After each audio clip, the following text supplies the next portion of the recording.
So, it's Friday, man. Episode 2. Today I actually didn't really feel like doing this, right? I did not have an upward morning. I actually went to bed pretty late, woke up pretty early, started doing stuff in my day, then kind of stopped. And one of the things that I've been focusing more on has been building momentum, right? Like, a lot of things that happen in life happen because we failed to morning Matthew. Loved your branding article, by the way, right? Like, you touched on a lot of pretty cool points that I'm going to touch on in this video a little bit later, because they actually tie into what kind of transpired this morning. It's been an interesting day, right? And it's only about 10 something here on the East Coast. And one of the things that I've really been focusing on is my morning routine. Like, what happens when I wake up? And in the discussion of that, in a thread that I'd done, something came up about how you end your day, right? And it's kind of a full circle. Because if you think about it, how you start your day needs a point of ending. And wherever you end, you generally pick up from in the next day. So, if in the morning you start your day off great, go through the day, things happen, you end your day, and for some reason, you do not end it on positive terms. You let something from your day eat away at you, take the best of who you are. The next morning, when you wake up, it's not gonna be nice. Morning, Tia. It's what, like, it's 10 here, about 7 o'clock over there. Nice early start to your day. Morning, Wayne. Howdy, howdy. So yeah, I'm just kind of recapping a little bit about, like, that morning routine. It starts in the morning, it ends at the night, but it also starts again at that night before you wake up the next morning. Or whenever you go to sleep as an entrepreneur, creative, night owl. And it's one of those things that when you think about it, at nighttime, what you do, how you set your day up for the following day, is crucial. And I find that really, really helpful. The more I try to get stuff done, the more I try to keep track of everything that's going on. Because some days it'll start out, I have a plan, and then a couple additional things will happen along that way. And now I have to account for those things in my day depending on the priority they are to my business, to my life, to my mental health, whatever, right? And so at night, I've been trying to kind of jot down the 3 most important things that I want to do. And this week, I kind of stepped it up a little bit more. I set my baseline level of goals, and then on top of that, I added 3 stretch goals that I wanted to complete. And those stretch goals were, and if you're not familiar with stretch goals, they're usually things that you add on after, they're bonus round goals, essentially. And,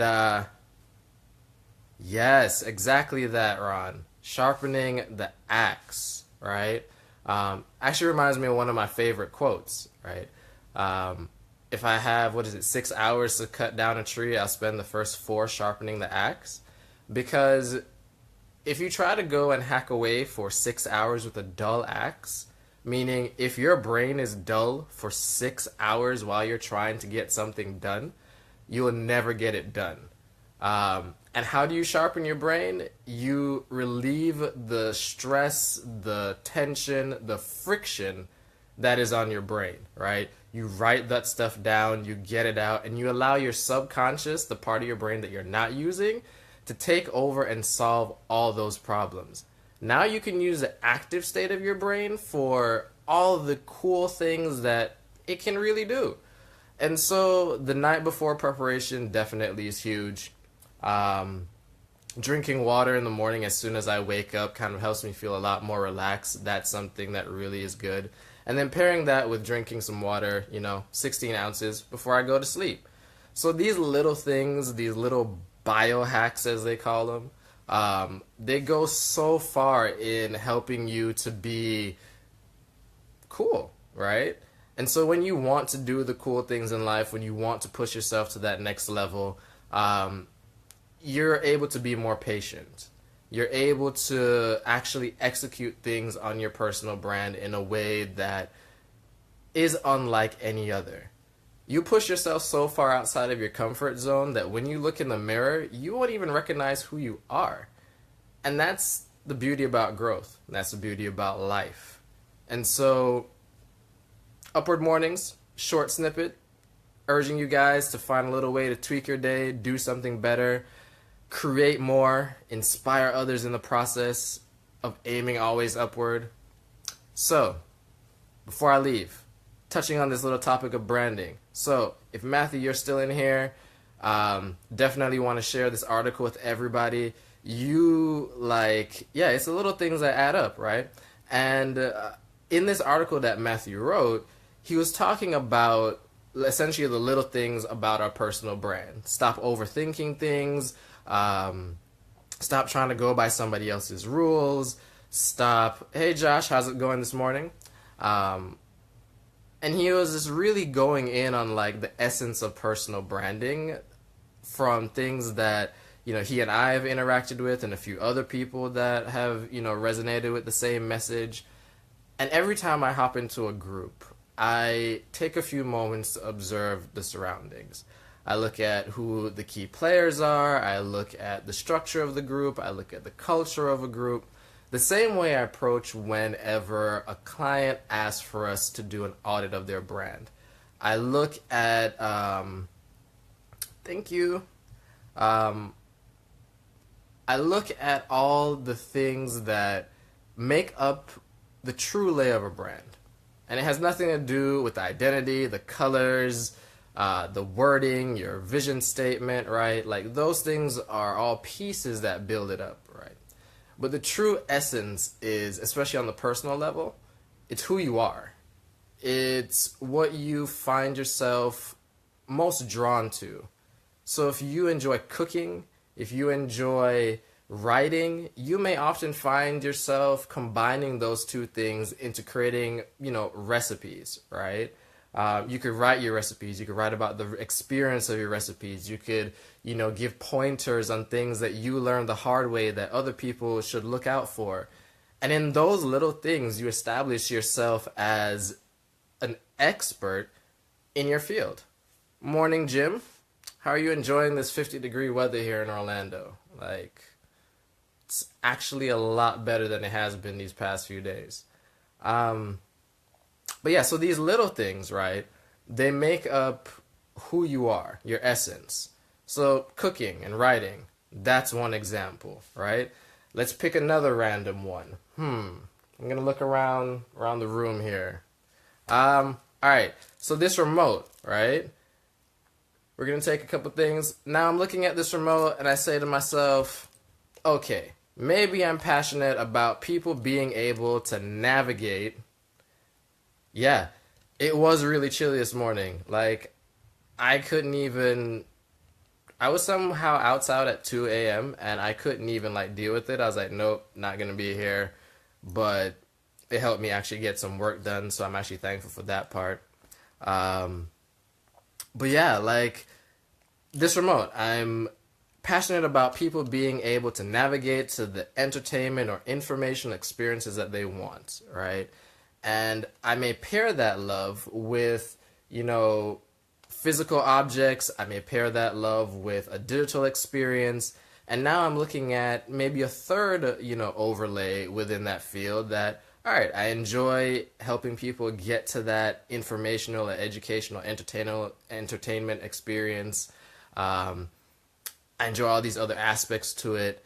And maybe I enjoy gardening, right? Now I can pair all those things and probably look at a parallel field and say health is something that pairs well with gardening. And boom, now I can write about things that help people to not only be entertained on the path to better health, but also help others find useful and informative ways of doing things. So I've been working on this whole concept of minimum lovable brands, the little things that make up the big things, essentially hacking away at all the information that I've seen over the years. And it's always that one thing that it comes back to, like the individual. And then when you branch that over into the business brand, it's made up of the sum of individuals, the united effort of a team trying to accomplish a goal. So really, really appreciate you writing that article, Matt. Gonna drop it here in the links once this is done, or if you're still here, drop it in the links. Let people read this. Give him some appreciation on Medium. It is one of those things that the more I talk about it, the more I, connect with people, with creatives, and leverage my network to help them move ahead, is the more I guess I get out of it.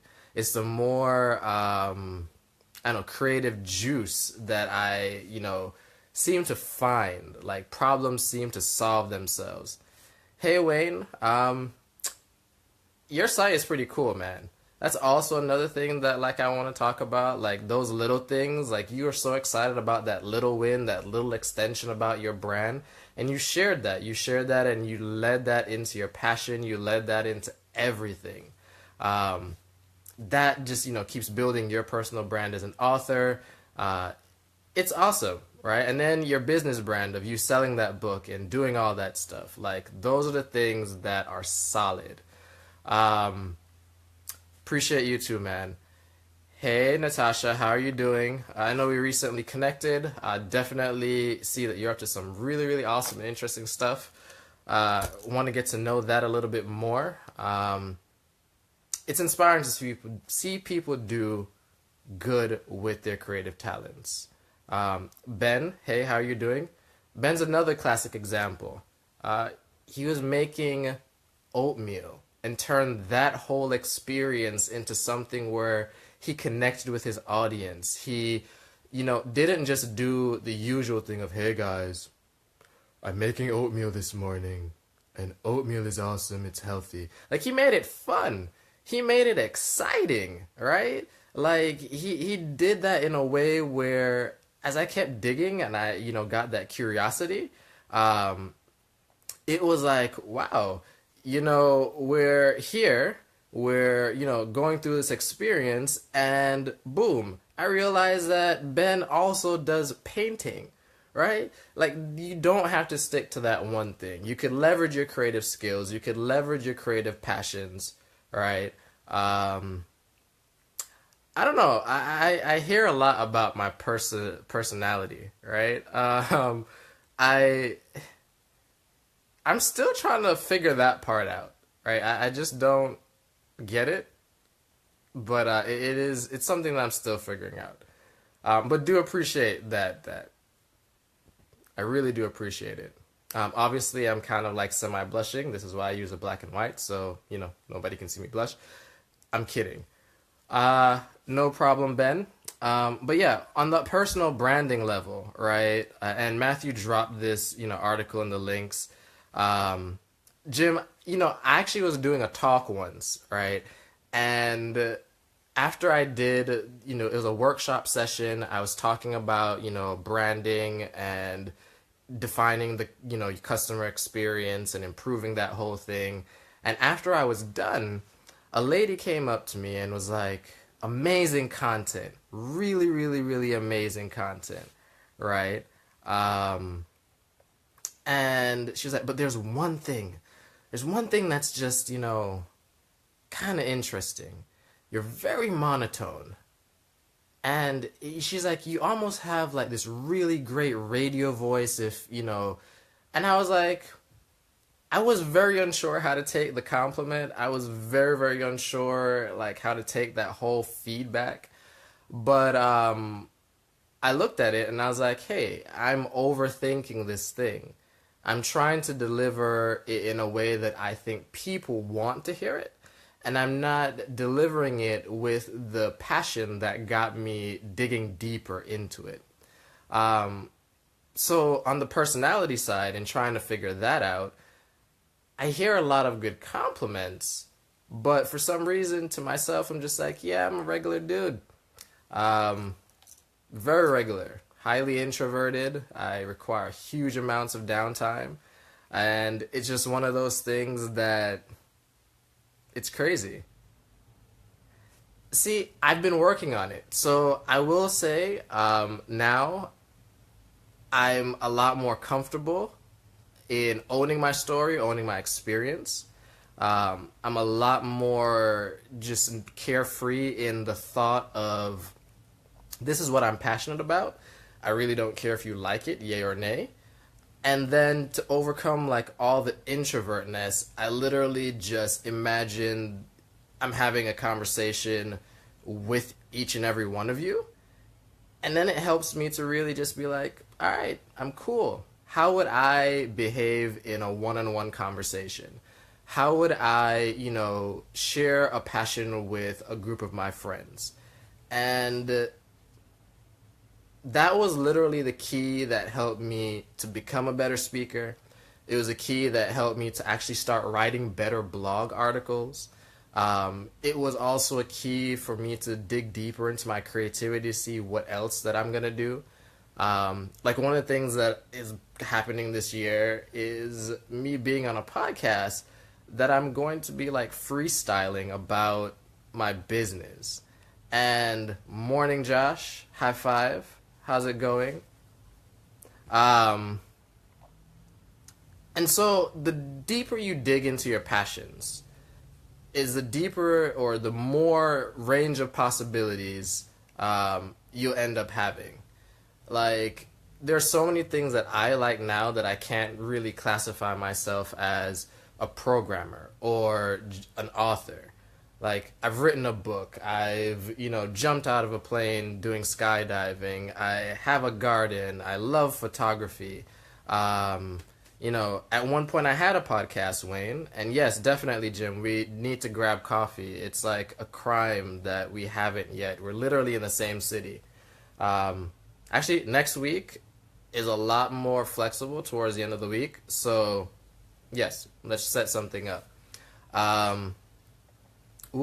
Podcasting. So that's also another area. Like, my wife runs a podcast, and she's been doing that with associate of hers for about, this is what, 3 years they're going into it now. They've gotten sponsorships, they've gotten, people sending products in, requesting to be on the show.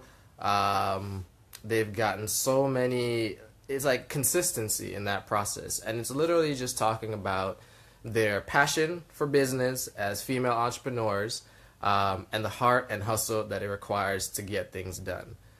Hey Christian, how's it going? Yeah, we have just met, but usually if like someone's in the same city with me, I feel like it's a matter of even more importance to get to know the people in the city. Because there's WordPress Orlando. I run a meetup group for branding and user experience. Like, I'm always looking for like speakers and people to really? Oh snap. Oh, okay. Like, it's on, Wayne. Yes, sir. So I mean, like, yeah, I want to get to know the people in my city. I want to be able to say, oh yeah, Orlando has this person here or that person here. You should get to know them when other people come to this city. And so it's really, really cool to just tap into that creativity. And at this point in my life, I'm looking at 16 years of being, from the first time I picked up Photoshop, what was it, like CS2 or something? I don't even remember anymore. It was really, really old.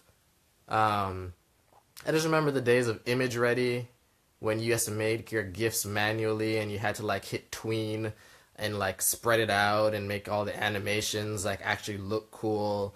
All those little like Zanga profile avatars that would like sparkle. I've been on the internet way too long doing this creative stuff.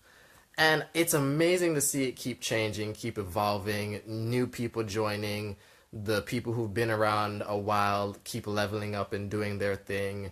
And this is where I've now reached that next intersection where it's literally taking everything from the world of branding, of design, of creativity, of programming, and taking that into other industries.